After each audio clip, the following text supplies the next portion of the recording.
ASEAN region in striving for global value chain. The global supply chain activities in Asia and ASEAN are currently growing and deepening as the global value chain, or GVC, has regained momentum in recent years. GVC provides opportunities to participate in global trade. In the meantime, ASEAN nations are pursuing a regional approach to navigate the 4IR and at the same time are taking full advantage of opportunities emerging from GVC. Ladies and gentlemen, let's give a round of applause to welcome our panelists. Professor Hidetoshi Nishimura, President of ERIA.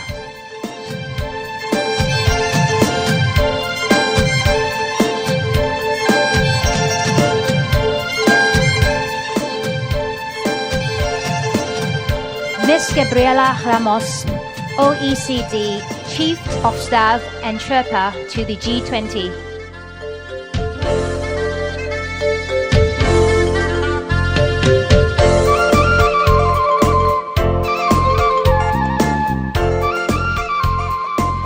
Mr. Justin Wood, Head of Regional Agendas Asia Pacific of WEF.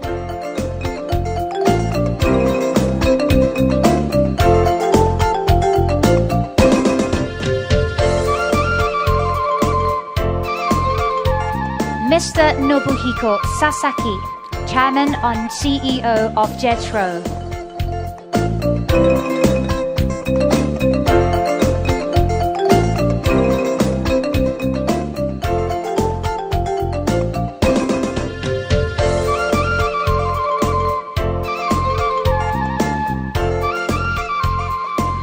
And I would also like to call upon our moderator, who will now take the floor.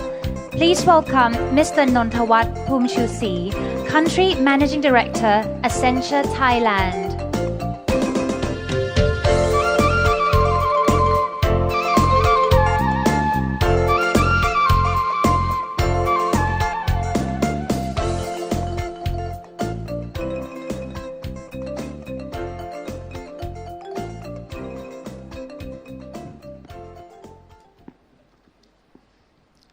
Good morning, and welcome to our first panel discussion for today on Advancing ASEAN 4.0 in Global Value Chain. It's a real pleasure for me to share the stage with our honorable speakers today, especially in this very exciting time. The time where we see industries being disrupted, the time where we see global value chain has become very dynamic. So you are all from all the leading organizations around the world. And today is a very good opportunity for us in ASEAN to hear your point of views on how global value chain will evolving in the near future. So maybe I first would like to invite Mr. Justin Wood from the World Economic Forum to share with us what you see as the key trends going on around the world and how that would impact the global value chain. So I would like to invite you to take the podium and share with us your point of view. Thank you.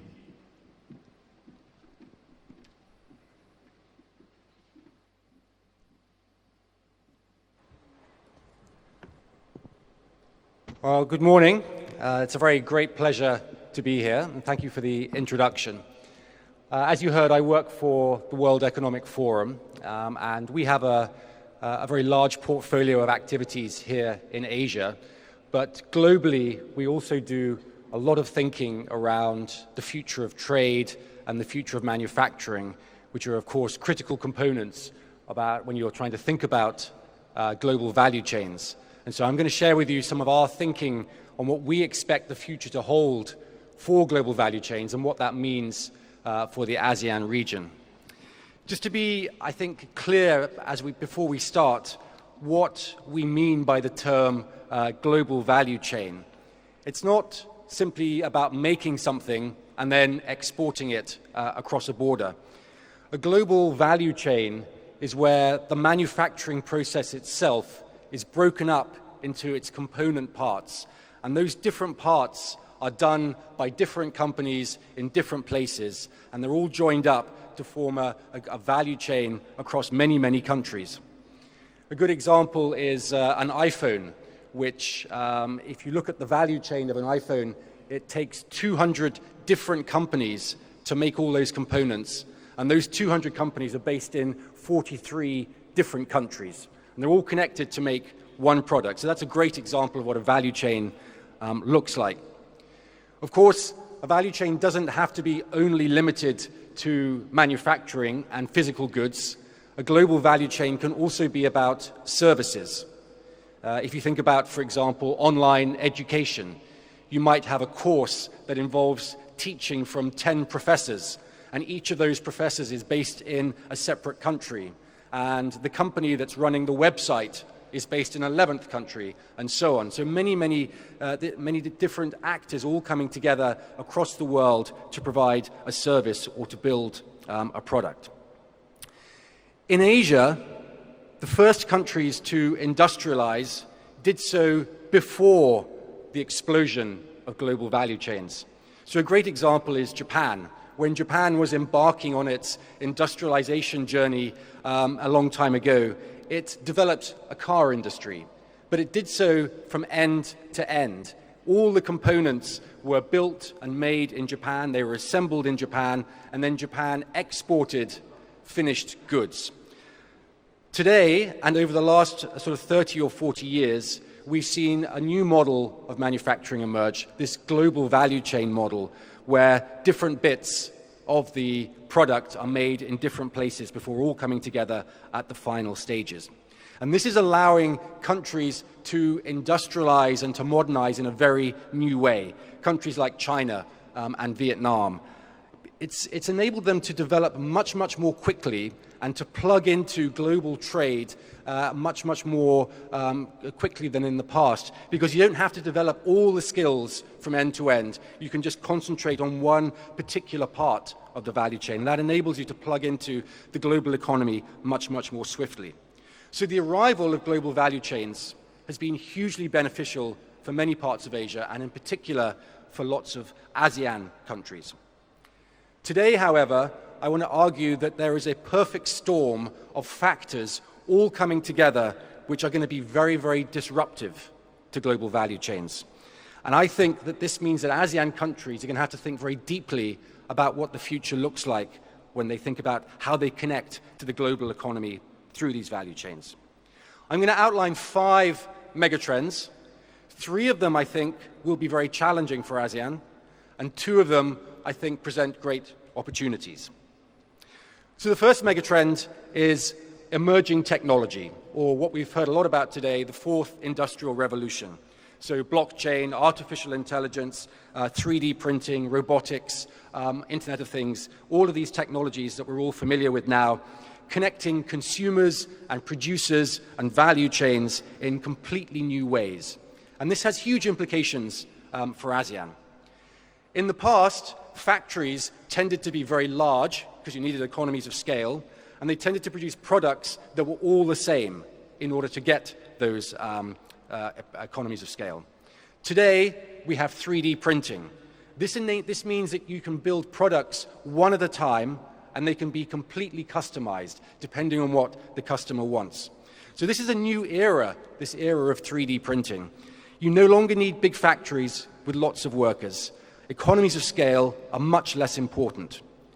When companies are thinking about where to put their factories these days, the most important thing is about being flexible, about being quick, and about being close to your customers in their end market so that you can respond as quickly as possible. And this means that global value chains are going to get much shorter. Companies are going to concentrate their activities right next to their customers in the end markets. You don't need to have lots of different companies making lots of different parts, because a 3D printer can print them all at the same time. So the nature of global value chains is going to really change, and you're going to see a lot of manufacturing move back to markets like Europe and North America, whereas over the last 30 or 40 years it's moved out, trying to find low-cost labor in places like ASEAN. So that's the first one. Second megatrend is growing concern about the environment and sustainability. And here again, I think the implication is that value chains are going to get shorter. We all know that global temperatures are rising and that increasingly policymakers and governments are going to have to take action to make companies manage their environmental footprint much, much more tightly. We will see carbon taxes and the like as measures to try to reduce the environmental impact of companies. I think as companies think about this, it's going to mean that they're going to have to redraw their global value chains and in particular make them much shorter in order to reduce transport costs and to reduce the environmental impact of their activities. Another factor is this, that governments are not very good at adopting a joined-up policy. They're not very good at synchronizing how they respond to things like climate change. And so having a long value chain means you're dealing with lots of different types of regulation, whereas if you make it short, you're only dealing with one or two or three. So short environmental concerns will also make sure that global value chains get shorter. The third megatrend is about reconfiguring and reconceptualizing the very nature of globalization. If you look at the growth of value chains in the past, they grew up for a number of reasons. Technology was very important, IT and communications, but so too was the flourishing of open borders and free markets and the idea that the world was much, much more open and encouraged free trade. Today, however, more and more people and their leaders are starting to question the benefits and the value of globalization. They worry that the benefits of it are not being shared equally. So if you look at the WTO, they measure trade protection measures that are introduced every year. And for the past few years, you can see there's been a dramatic increase in the number of trade protection measures, things like tariffs, non-tariff barriers, and the like. Trade wars are clearly emerging on the back of this. Obviously, China and the US are locked in a very major trade war, but there are many, many other examples too. And as we move into this new era where people start to question the benefits of trade, I think, again, it's going to cause companies to rethink their commitment to global value chains and try to make them much shorter and less exposed to the risk of these global trade tensions. So those three, I think, emerging technology, sustainability, and the changing nature of commitment to globalization will be quite negative for ASEAN. But there are two positive megatrends, I think, which I'd also like to raise. One is that the global economy is moving increasingly towards being about services. Services are actually the biggest part of a global value chain anyway. If you look at the price of a final product and you break it down into what the component parts are, the services that we use to make that product are much, much more of the value than the physical part of the product. Things like research and development and branding and customer service and so on. So services are already the biggest part of global value chains. But increasingly, we're going to see pure services that are not linked to products become much, much more important. And the growth of these services, I think, will see the opposite trend. We will see global value chains in services become much, much longer. So I think this is something that is very positive for ASEAN, that services can extend and connect ASEAN to the world in a much more significant way. And then the fifth megatrend is about the changing shape of the global economy and the fact that emerging markets are becoming a much, much bigger part of the global economic story. We've heard already today people talking about how exciting the ASEAN market is, the fact that there are nearly 400 million people here connected to the internet. There's another 250 million who will be connected to the internet in the next 5 years. The global weight of purchasing power and consumer spending power is shifting dramatically away from Europe and North America and into places like ASEAN. And this, I think, is very, very significant because, as we mentioned earlier, as companies put their factories close to the consumer and close to the sources of demand, they are going to choose to put it into ASEAN because this is an exciting market.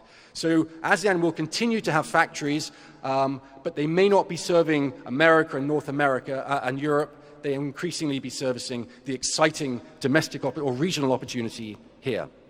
So those are 5 megatrends, 3 I think challenging, 2 very positive. I'll just end with a few implications of what those megatrends mean for the region. First of all, the old model of global value chains in manufacturing has only a limited life left. There are perhaps 7 to 10 years left where ASEAN can continue to rely on this old-fashioned model of global value chains that has prevailed for the last 30 or 40 years. And as this old model becomes less attractive, this will limit these traditional approaches to economic development that ASEAN countries have embraced so successfully so far. Second, I think wage differences are going to become much less significant when companies and factories are thinking about where to put their operations globally. The size of the market is going to be much more important, and the cost of labor is going to be much less important. Labor is becoming a smaller and smaller part of the cost equation in manufacturing products. I think just as important when you're thinking about labor is that as the economies of scale become less important, we see another factor becoming more important, and that's economies of skills. Companies are going to be looking for places that have deep pools of labor as the attractive place to base their operations, and so that is what ASEAN needs to focus on. This has huge implications for governments. I think on the skills side, clearly governments need to think about education and how to prepare their workers for the future. But equally, they need to think about how to make the ASEAN market as attractive as possible. And we heard from Tony Fernandez just now how there's still many barriers to having a single market. But in order for ASEAN to continue attracting investment and for value chains to be based here, you need to make this market as integrated as possible. And I think that's a critical priority for policymakers. I think when companies look to build their global value chains in the future, they're going to look for 3 things probably. They're going to look for labor and how skilled and how deep is the labor pool. They're going to look for data and how easy is it for them to access data. And they're going to look for broadband and how affordable and high quality is the broadband. And so I think that particularly on that question of data, governments are going to have to think about how do they adjust their policies towards data, because many governments around the world are putting in place data localization, data protection measures that prevent the cross-border flow of data. And this will limit the opportunities for companies to get involved in global services value chains. Data has to be allowed to move freely to build these types of structures. And then finally, I think global trade policy is going to have to change in order to facilitate this new world of data and the rise of services and so on. I think much of the conversation today around trade policy is very focused on physical goods and moving physical goods from place to place. Increasingly, it's going to be about moving data and about opening markets to services. And that's going to be a whole new set of challenges, but it's going to be increasingly important. So policymakers, particularly here in ASEAN, need to think about, as you build this ASEAN economic community, how can data and services be allowed to flow and flourish and thrive in this very, very exciting market. Thank you very much. And thank you very much, Mr. Wood. There are a lot of very interesting trends, especially the first one around technology, where you talked about all the emerging technologies in the past have become mature, like AI, blockchain, 3D printing. So Ms. Ramos, from OECD perspective, do you agree in any viewpoint? I know you have done a lot of studies in ASEAN, especially around people. So may I ask you to share with us the point of view from OECD and how you see the impact to the people in ASEAN? Thank you.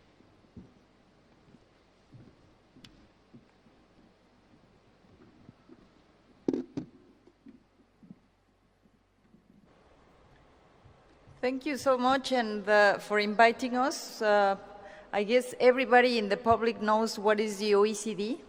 But for those that don't, it's the Organization for Economic Cooperation and Development. And we are, our motto is Better Policies for Better Lives. And as a tradition, we in this ABIS, we launch always this report, Economic Outlook for Southeast Asia, China, and India. And I think it's important because it provides a lot of the inputs, analytical inputs of what we are discussing here. And as Justin mentioned, I don't think we can extract ourselves or get into a discussion of global value chains without recognizing that the context in which we are perceiving trade and investment flows to be under a lot of strain. The fact is that for the very first time, we are seeing that trade is decreasing at a higher level, investment is flat, and the uncertainty that has been created because of trade protectionists and trade measures is really having an impact on the evolution of global value chains as we know them. And therefore, I think this is something that, of course, you know, because you are business people, but the reality is that this is creating a lot of impact. But in any case, I have to say that according to this report that I bring to you, Asian economies are still doing better than many other regions. We estimate that Asian countries will grow at a rate of 4.9 over the next 5 years. This is quite good in comparison with many other areas in the world. And actually, let me take this opportunity to thank those among you that make this outlook possible, including the government of Korea, Japan, Switzerland, and the European Commission. We are increasingly referring not only to factory Asia, but also to market Asia, as consumption is booming from a growing middle class. GBC integration is a part of this success story. Jobs linked to the GBC participation has grown over 3 times faster than total employment, and firms integrated into GBCs are more productive than other domestic counterparts. So this is the trend. We will see how much they are affected by the uncertainties in the global economy. But even without the uncertainties, we should also recognize that global value chains might be benefiting some parts of the economy, those that can be linked to it, that can provide the quality services and the quality jobs and the quality skills that are required. And the question here is, how do we ensure that all of the economy, all of the people, as Tangwamat has asked me to address, can benefit?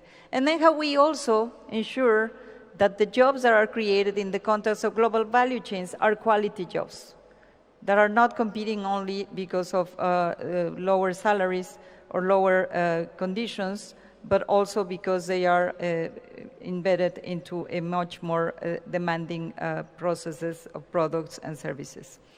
And then it's the question of the fourth technological revolution and the digital. And I think this is something that concerns us all.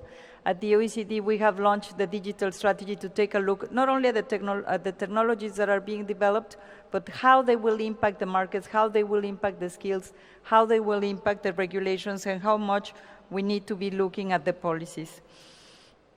Automation has the capacity to transform global value chains, removing many of the mainstream activities, such as part assembly, that have provided jobs and skills for the last decades.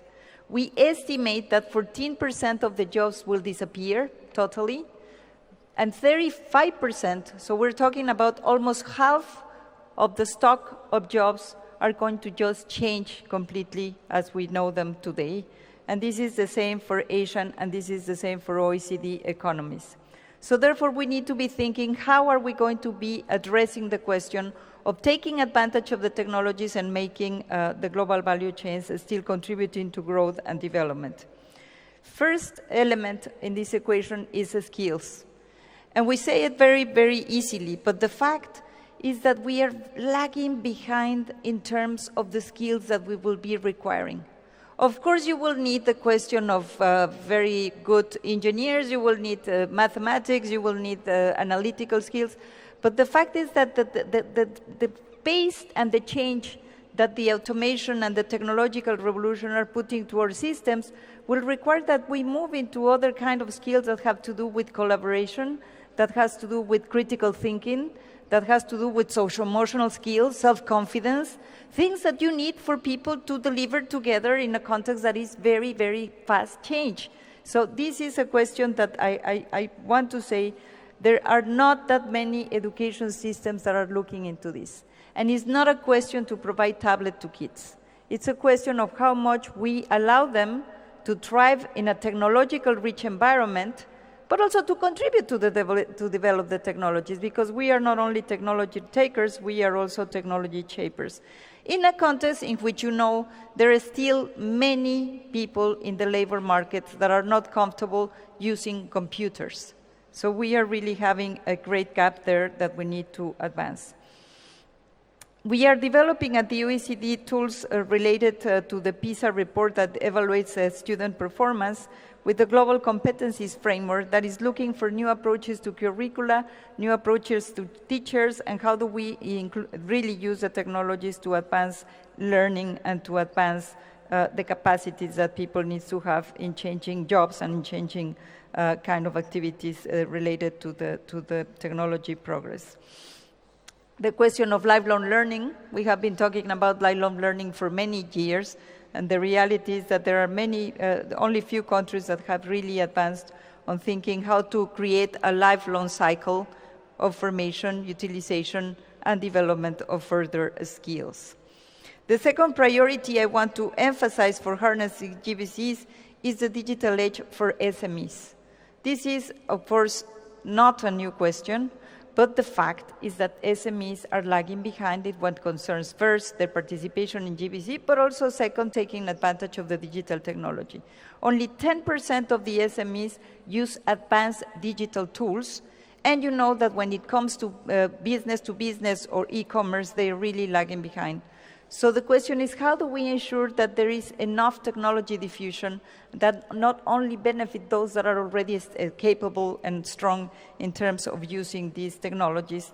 How do we ensure, for example, that the big data that is created by 15 platforms in the world, because there are 15 platforms in the world, highly concentrated, can be also be accessed to some other companies that can then use it to provide the inputs for new products in the future.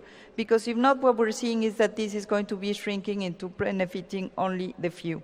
And at the OECD also, we have launched an SME global initiative that want to advance this kind of thinking and ensure that the technological progress benefits all.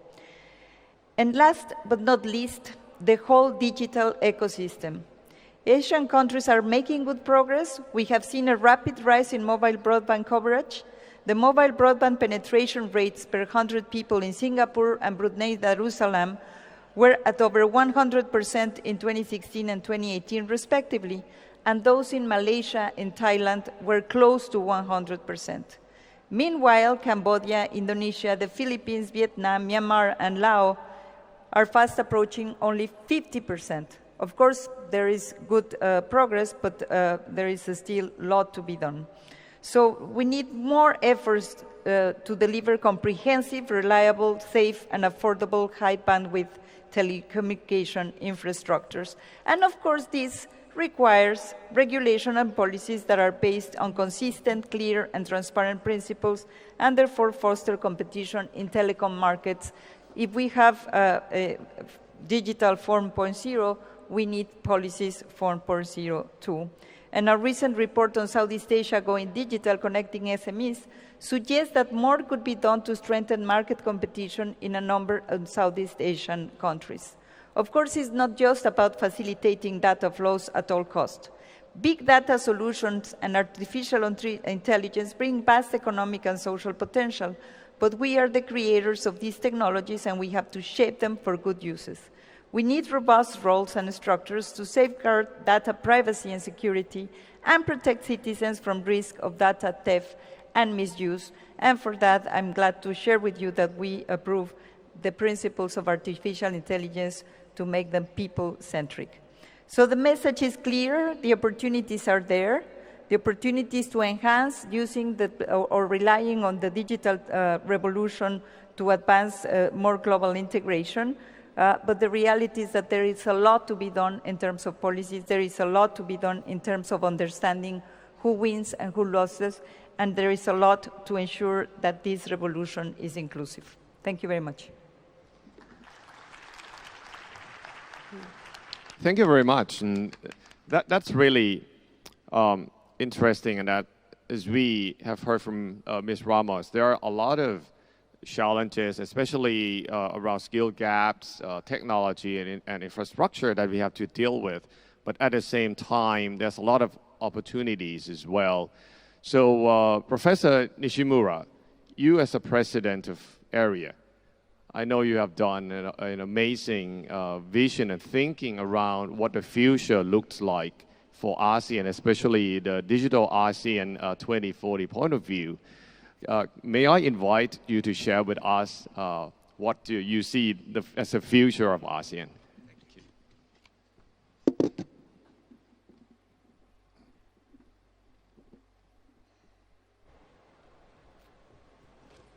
Thank you, Mr. Nontawat. Ladies and gentlemen, it's a great pleasure to share my view on the global value chain and ASEAN's economic transformation based on ASEAN Vision 2040, produced by ERIA under the request of Thai Chair of ASEAN. You can see this book. Come to ERIA web site. And first, in order to visualize today's theme, ERIA prepared a video based on the ASEAN Vision 2040. Please start.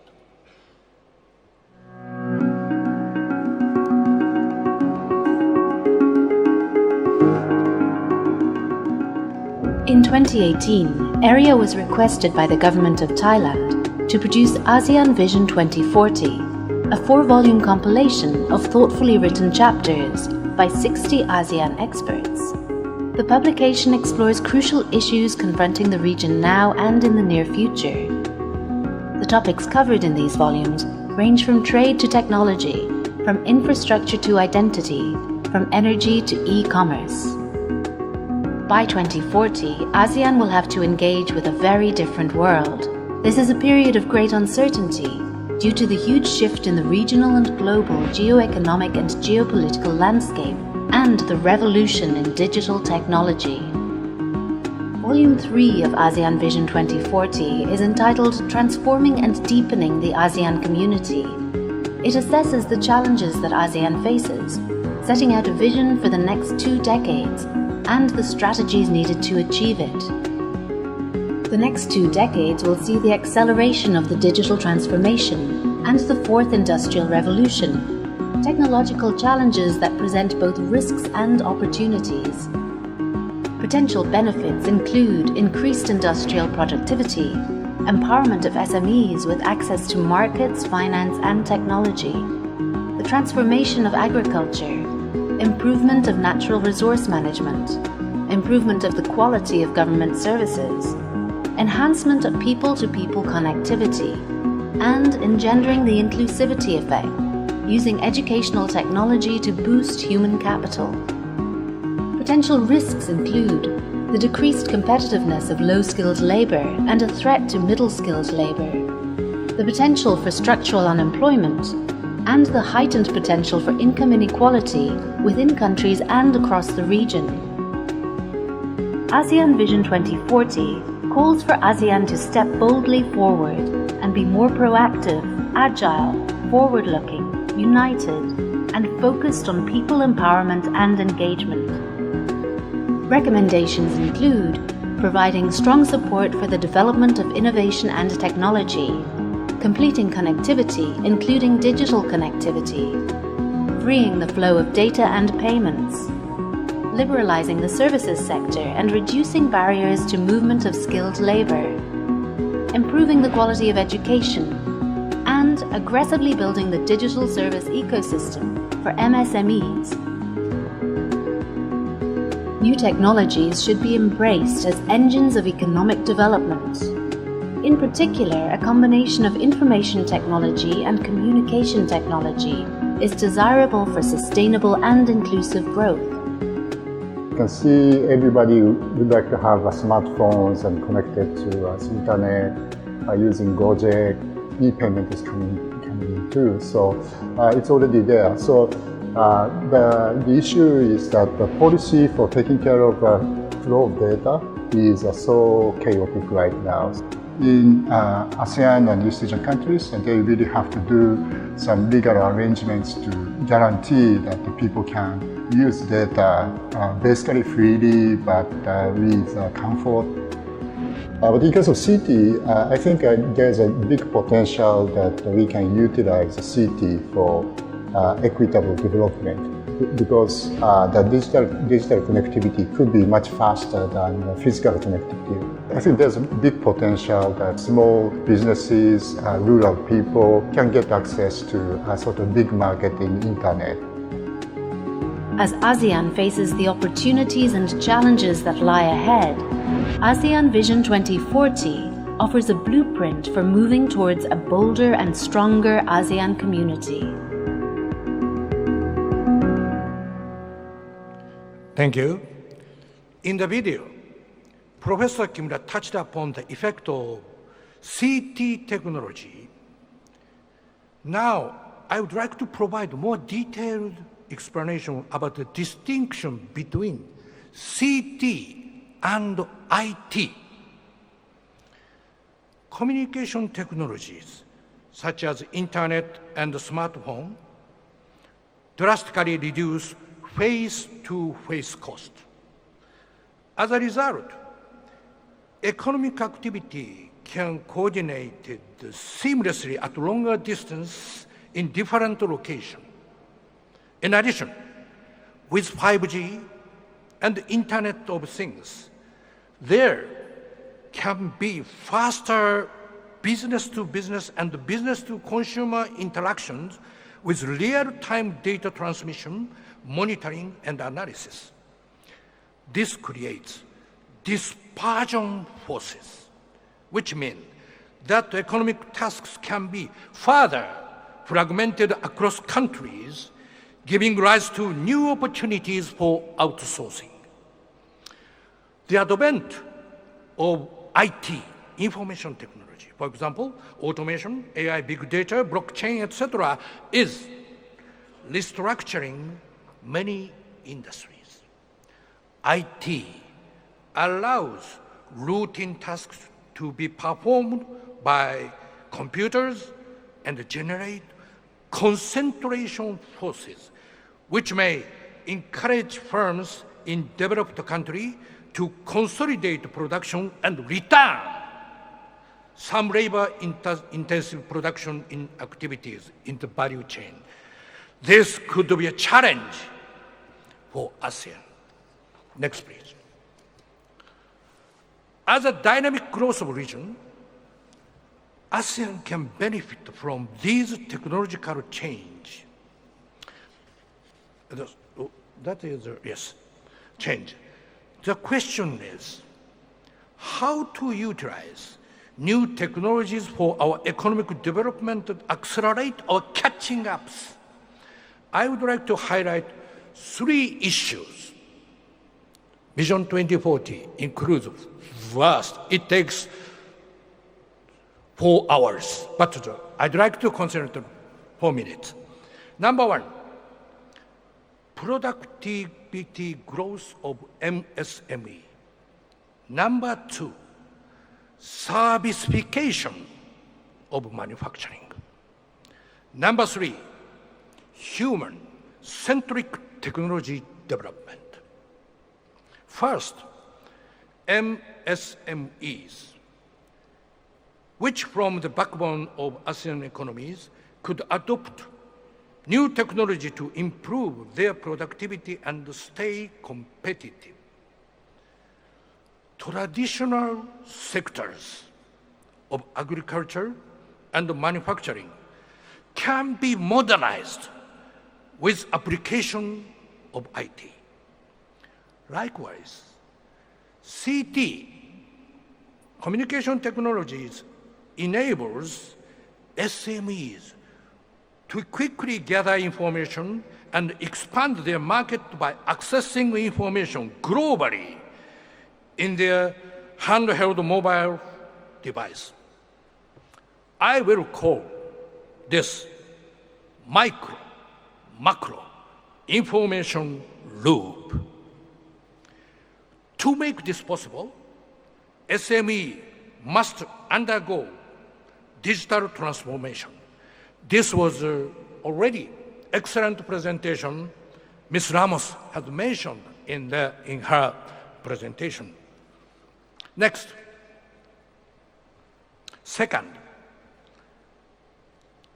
increasing servicification. Manufacturing firms use many services, such as logistics, finance, etc. This creates opportunities for involvement in expanding service value chain. Using communication technology, ASEAN businesses can perform specialized tasks for firms in developed countries, which will create new economic activity in the region.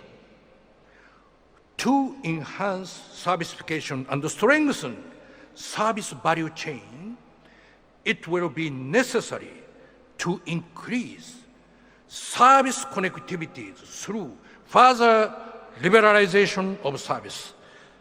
Mr. Justin Wood has already pointed out in his presentation. Next, third, there are some challenges posed by IT and CT for workers. Middle-skilled workers that perform routine jobs are at the greatest risk of being displaced due to IT. New jobs created with the help of CT will require greater use of technological and problem solving, and this is very important, cognitive skills. Despite the pros and cons of ICT, I believe that technological advancement will require greater human capital because technological development should be human-centric with engagement of human beings. Thus, ASEAN countries must upgrade skill of the workforce through education reform, improved vocational training, and upskilling and reskilling of existing workforce. New technology such as edtech can be applied to education and lifelong learning. Thank you very much. Thank you very much. Sasaki-san, you as the chairman and CEO of JETRO, in Japan as the biggest trade partner of ASEAN, from hearing the first three speakers, could you kindly share with us your point of view, especially the role of Japan into all of this? Okay, thank you very much.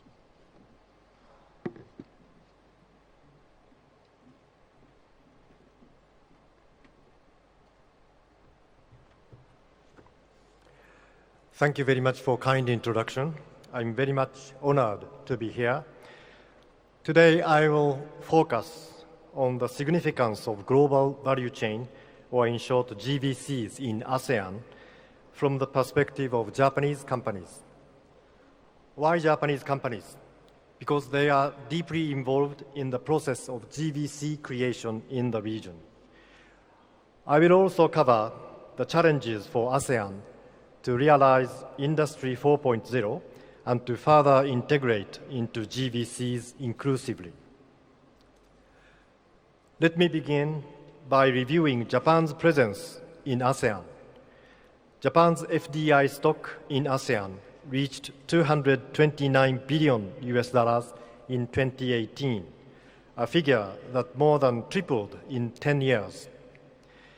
FDI net flows from Japan into ASEAN over the last decade averaged $16 billion per year. This makes Japan the largest investor in ASEAN. This slide shows the amount of Japan's FDI into ASEAN's manufacturing sector. It includes a comparison with the EU, US, and China for the last 5 years. You can see Japan's historical commitment in developing a strong manufacturing base in ASEAN, creating stable supply chains. It is a big contrast with EU and US. Their FDI has mainly gone to services. Since the late 1980s, the supply chains of Japanese companies began to expand in the region. This was thanks to intra-ASEAN preferential tariff schemes. Now let me explain the main characteristics of GVCs in ASEAN for Japanese companies. One essential element is ASEAN's freer trade and investment environment. Intra-regional tariff elimination made ASEAN one of the world's most liberalized free trade areas. In addition, ASEAN has concluded FTAs with major trading partners such as China, India, and Japan. Over the past years, Japanese firms have utilized ASEAN centralized material procurement and product export strategies to enjoy tariff benefits. The right figure shows the FTA and EPA utilization ratio of Japanese affiliated firms based on our latest survey. The ratio has been gradually increasing over the past decade. As you can see, it drastically increased in 2010 when 6 members of ASEAN practically abolished tariffs on almost all items. Another essential element is the production management system transferred from Japanese to local ASEAN firms.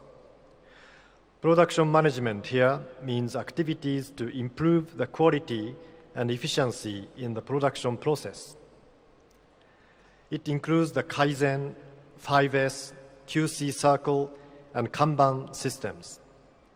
It is the result of persistent efforts by Japanese firms to transfer technology and know-how to local suppliers.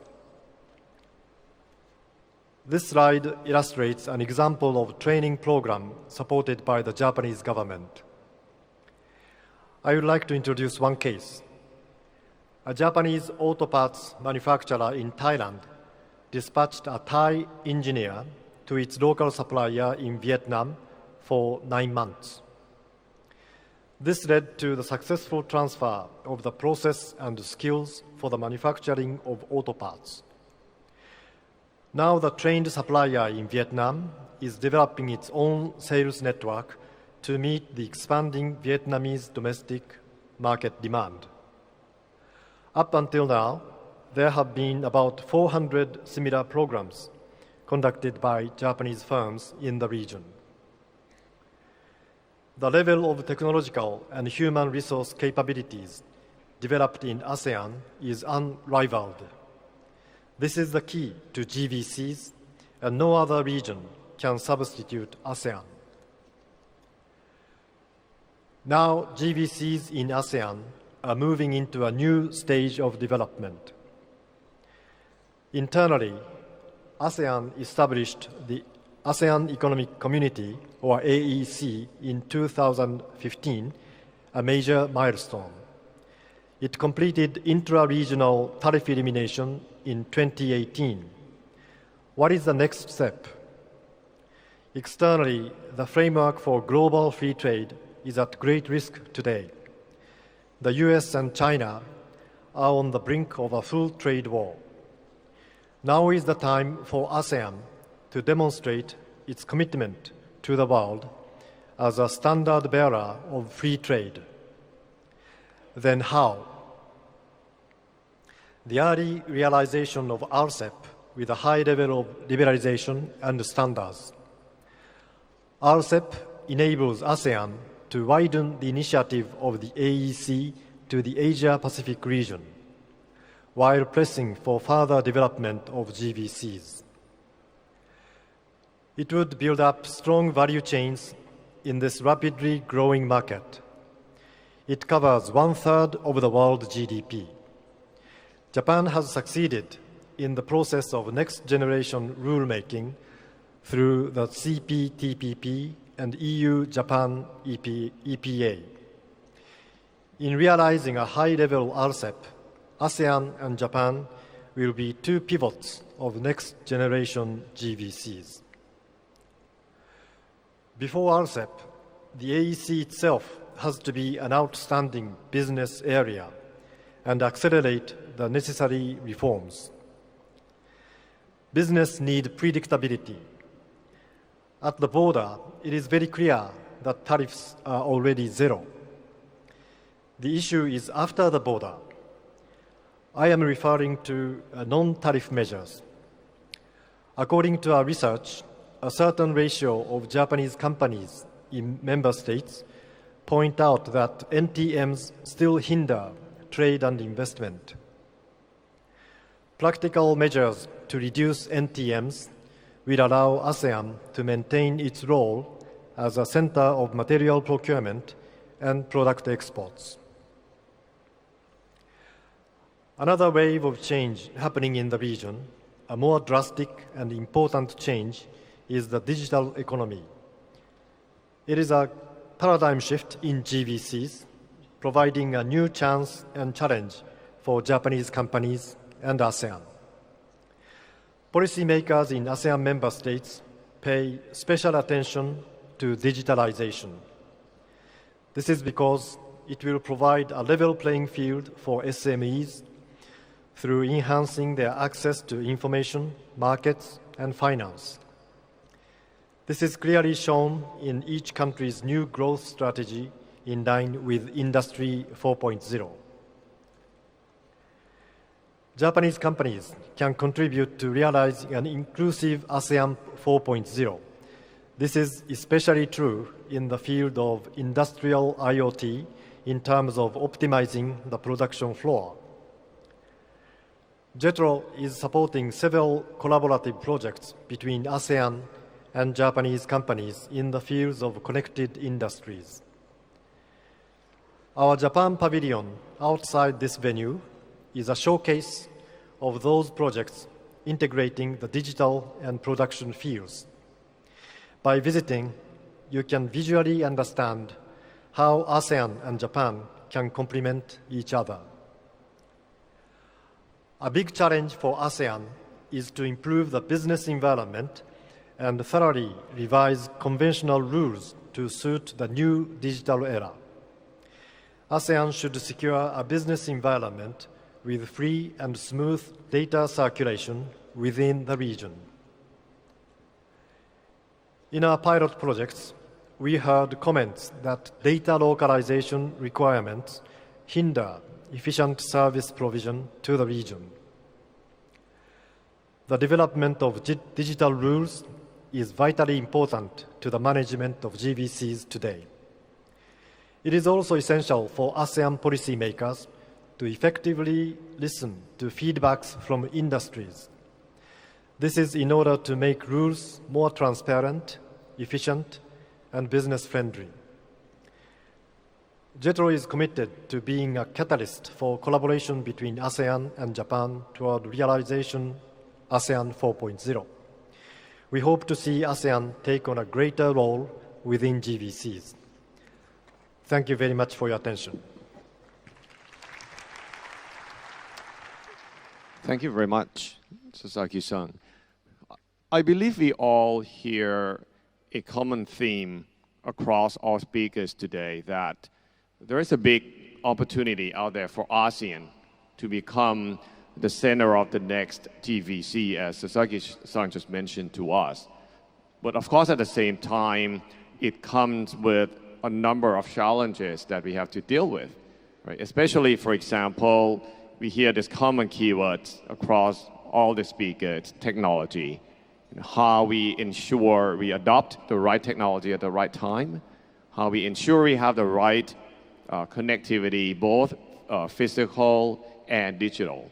also infrastructure, skill gaps, of course, and also around data, right? How we deal with a large amount of data and the speed that data moves. So with that, and we still have some time left, I would like to ask our speakers today what advice you may have for us in ASEAN. So maybe I start with you, Mr. Wood. What advice would you have for us, right, to deal with these challenges that we've been hearing this morning? Thank you. The World Economic Forum has a big initiative currently underway in ASEAN. It's called Digital ASEAN. And the idea is that if you look across the region, every country has its own national set of policies for developing its digital economy. Here in Thailand, you have Thailand 4.0, and that is sort of repeated across all the other ASEAN countries. So they all recognize the importance of this, and they're all working on it. But our view is that it's not yet joined up enough. Everyone is still thinking at a national level, and people are not yet thinking at a regional level. And so the project that we're running, Digital ASEAN, under the World Economic Forum's initiative, is about trying to connect everything and to try to get the region to work on a regional level. So we're looking at how can you join up e-payment systems across the region, because at the moment e-payments work very well within countries but not between countries. So how can you harmonize the standards on e-payments that would then facilitate e-commerce? We're looking at data policy, and how can you have a harmonized data policy for security and privacy and so on that governs a safe use of data and the safe transmission of data across borders. We're looking at cybersecurity, and how can the region improve the sharing of threat and risk data and cybersecurity is going to be one of the really big challenges faced by all companies and countries as we move into this new fourth industrial revolution. And we're looking at digital skills, and in particular, how can the region develop opportunities for students to go and get work experience in other ASEAN countries to expose them to new ideas in this new digital era, because skills are going to be absolutely critical to enable this fourth industrial revolution to deliver the undoubted huge potential and promise that it holds for the region. So our view is that the region recognizes the importance. Countries are doing very good work at a national level, but to really unlock this full potential, they need to think regionally, and that's where we're trying to make a difference, is to join up all of this digital sort of patchwork within ASEAN. Right. Thank you very much. Ms. Ramos? Well, I would say invest. I would say it's very important to advance on the infrastructure that is necessary for the technologies to thrive. I would say invest in people. As I said, it's not about only the provision of education, but you need very, very high quality education. I would say invest in the governance frameworks of what we are talking about, the question of data, the governance of data, the classification of data is really not easy. And I would say that take advantage of the fact that this is a region that is still growing fast compared to other regions, to advance on taking advantage of the agreements that can be arrived in the context of ASEAN to have regional frameworks to govern these issues. But a final comment, I think is very important to make sure that this technological advance is not only benefiting the lucky few, because it's true that it's very demanding, and we call it at the OECD the winner-take-all dynamic, because the fact is that the most advanced technological companies have access to leverage financing, leverage skills, leverage broadband, and those that are left behind are really not in a position to compete, and we need to make sure that it's inclusive. And I would say take into account the gender angle. In all the countries in the world, women are left behind in terms of participating in the technology or having access to the technology. I commend Tony Fernandez for his female pilot, but I think it's very important to ensure that this is inclusive. Just one comment on the gender issue. I think as you see the disruption from to jobs from technology, women will be likely to be more impacted than men, because if you look at many production lines, particularly in areas like textiles, they are predominantly employing women, and so they're more at risk. And if you look at like the business process outsourcing sector, again, the concentration of women is greater than men. So as the fourth industrial revolution disrupts jobs, women may be at much greater risk of losing their jobs than men. Yeah, and I totally agree. Even within Accenture, we do believe that diversity creates innovation. And just a commercial, we have a publication also on digital and Asian. That will be, Alex Bomer, our man in Asia, just reminded me. All right. Okay. Thank you very much.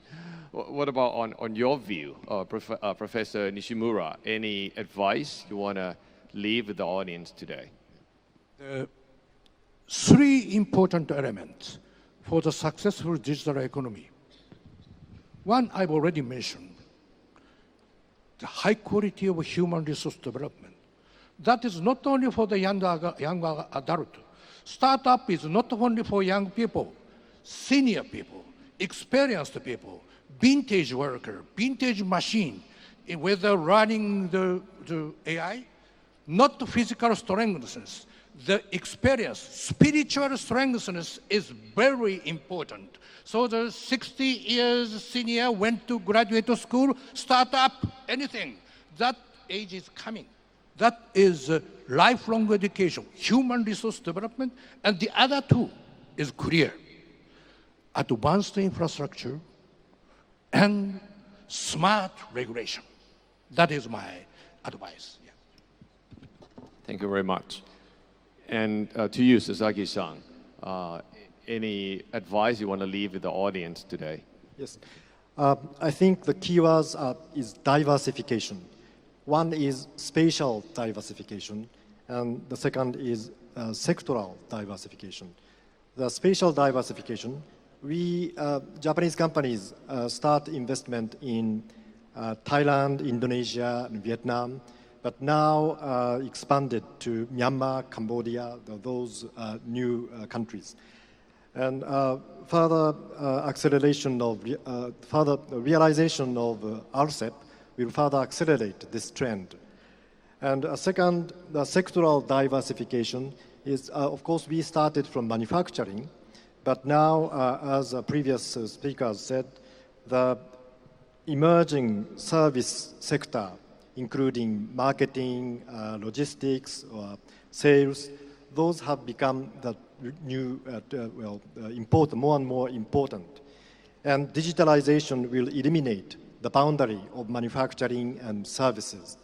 So my suggestion is to listen to the diversified requirement of each country or each region in the this new global value chains, because each region, each country has a different direction of GVCs, and we should provide efficient way of new GVCs for each region and country. That's my suggestion. Okay, thank you very much. And this comes to the end of our first panel discussion. So I would like to thank the insights and advices that our honorable speakers have for us today. We all see a very good opportunity for all of us in ASEAN, but at the same time, it's very clear there are a number of challenges that we have to deal with. And with your advices, we do believe the power of ASEAN and will make it happen. Thank you very much. Thank you, everybody. Thank you. Thank you very much, all panelists and moderator, and kindly remain on stage for a few moments. On this occasion, I would like to invite on stage for token of appreciation presentation, Mr. Phairat Burapachai, ASEAN-BAC member Thailand and Vice Chairman of the Thai Chamber of Commerce.